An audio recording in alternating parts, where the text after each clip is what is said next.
Boyfriend 25M pressured me on 23F having abortion, cheated on me while I was pregnant. A year later he says he is losing feelings because he can't forgive me for the abortion.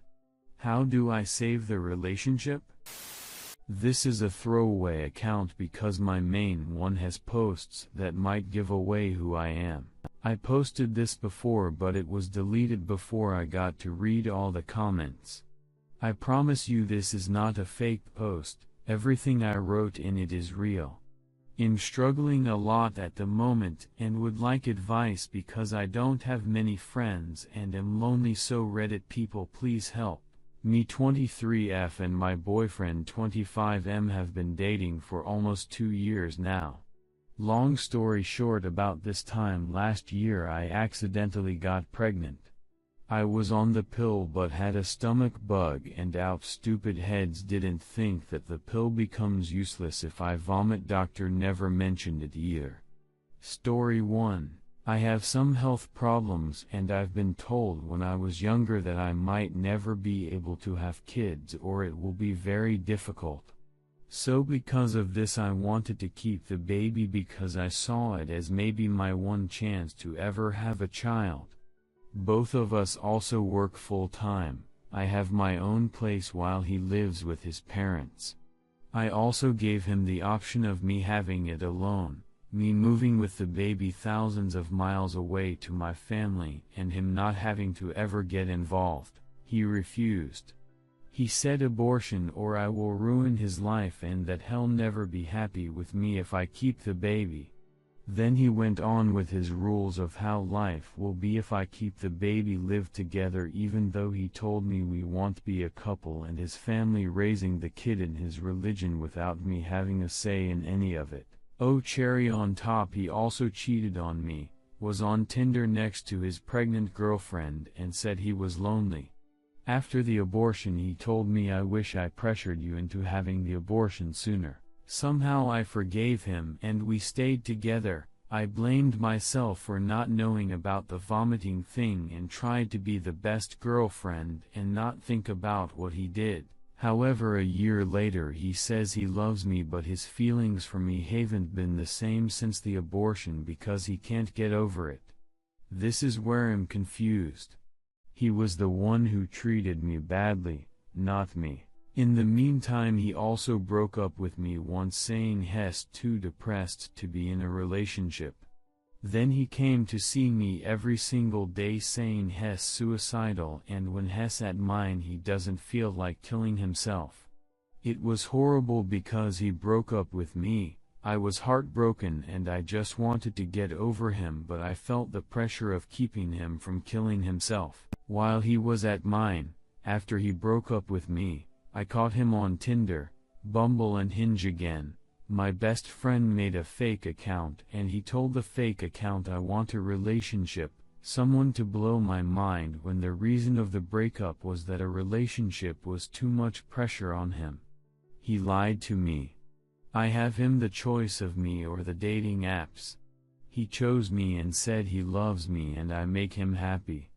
This was end of May this year. Plus every time he does something wrong he just says sorry, my bad, and I'm supposed to just forgive him, whereas when I do something wrong I'm very apologetic. I try to do things for him to make it better, massages, cook his favorite food, watch his favorite show, etc. But he always makes me look like the bad one and says things like I'm fed up, you made me cry at work.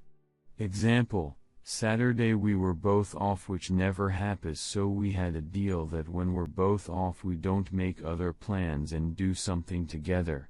He made plans with his friends and swore to me that he didn't know I was off, when I told him all week that I was off. So of course it upset me. He started getting all angry, saying that I'm never happy and that I want to control him by not allowing him to go out with his friends. Which is definitely not the case. He goes out most weeks and I never say anything. I just wanted to spend the day with him. He said that he is fed up of me because of the argument about him going out with his friends and that I have until the end of the week to make things better or he's out because he won't make any effort anymore. What can I do to make things better? Besides him I have no one but my dog. I'm in a foreign country with no family here. I am incredibly lonely, and part of the reason why I can't let this go is the fear of loneliness. TL, doctor had an abortion a year ago. Boyfriend still can't forgive me even though he pressured me into having an abortion I didn't want, showed signs that he's controlling, and cheated on me while I was pregnant with his child. How to make things better? Redditors' reactions. Redditor 4, oh, why would you want to? Redditor 5, what do you mean how do I save the relationship, what's the matter with you? Get out of there now. Redditor 6, why do you keep posting this? Not getting the answer you want. Redditor 7, you don't. This guy is going to be SID for the rest of his life.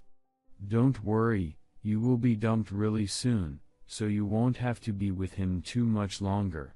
The question is, will you be in the streets when he dumps you, or will you have already made a plan to get to your home country, or wherever, and find your self-respect? Please, know this is happening, and it should. You are being abused, and you need to get away, right now. Time to adult now. You are in a bad situation, and it's getting worse. You need to act soon. Story 2. I 28 am currently getting a divorce from my 30F wife who cheated on me for years.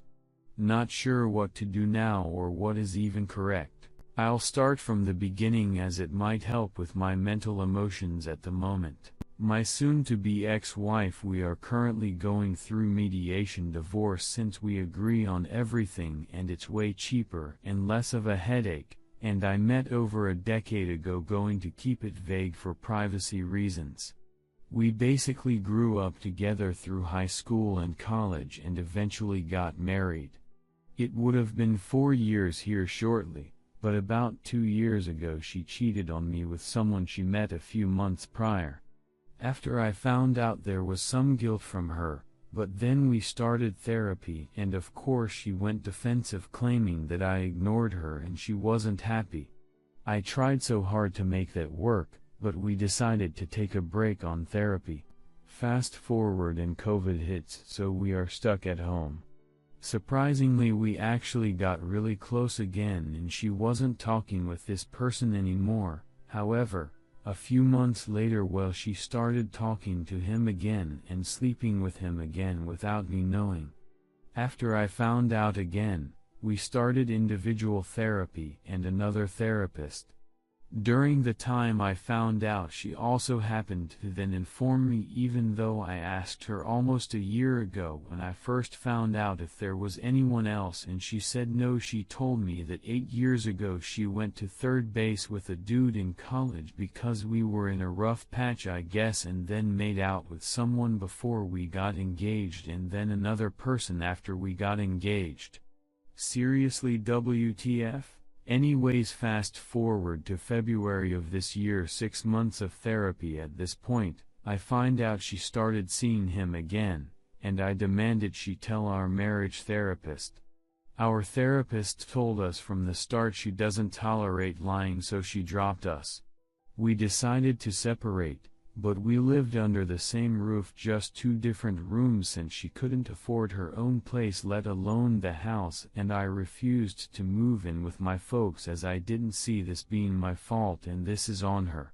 Fast forward to June and she started getting mad at the guy as she informed him, I guess in a fight, that he only had her around as a duck buddy. Some backstory real quick. This guy is divorced and has 2 kids and his brother lives with him. He even told us both that he is not in the wrong even when he made out with my soon-to-be ex-wife in my own home while I was making dinner and not looking because she came to him. So she starts flirting with the brother. At this point it's beyond clear she just wants attention. I'm not going to get into her personal stuff because, well, I'm better than that, but I decided then in June we're done and we're getting a divorce. I moved back home and said I will only pay for half the mortgage and all utilities etc. are on you while we sell the house. My question is, now that that long backstory is out of the way, how the hell do I mentally move on? I'm still seeing my therapist and honestly they're fantastic and extremely helpful. I've had friends tell me that don't go dating again, trust me I can't. I have way too many trust issues right now and to just have fun. For me it's not easy. She was basically the only person I ever really dated and the first and only person I've done anything with. Dating hookup apps weren't even a thing when we started. Hell, the App Store wasn't even a thing yet. So it's extremely overwhelming. I'm not a bar guy either, but I do like to be social. I also enjoy the idea of working remote now because of COVID and I get to work out at the gym more freely to keep my mind busy and play video games with friends. TLDR, tad over a decade of a relationship tarnished by my ex-wife who cheated on me throughout the years secretly, and I have no idea how to move on or what is even right in terms of either dating again or hooking up or anything. I miss the partnership, but I also know I can't mentally emotionally get close right now. I also want to get out and have fun, but I've never been that kind of guy, so I'm not really sure what to do. Redditor's reactions. Redditor 1, that was a lot to unpack. You need time to be on your own, and with that time you'll also heal from your relationship. She cheated on you multiple times. She is so wrong for that. Do things that either make you happy or that you've wanted to try but couldn't for whatever reason. You'll be fine, bro. Millions of people are single and very happy. Redditor 2, just go out and have fun. Don't look for time or relationships or any of that. Just hang out and do stuff with your buddies. Make new friends. Redditor 3, damn. That's really tough, my man. Keep up with therapy and really take the time to work on yourself.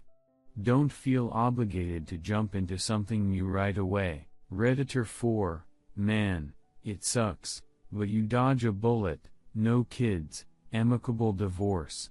I mean, you could have been petty and dragged her through the mud and you didn't. My advice? Just focus on yourself. Get into a better place physically, emotionally and mentally, find some new hobbies, make some new friends, explore life outside of this huge relationship that just ended. Over time the wounds will heal and this will just be a SED memory.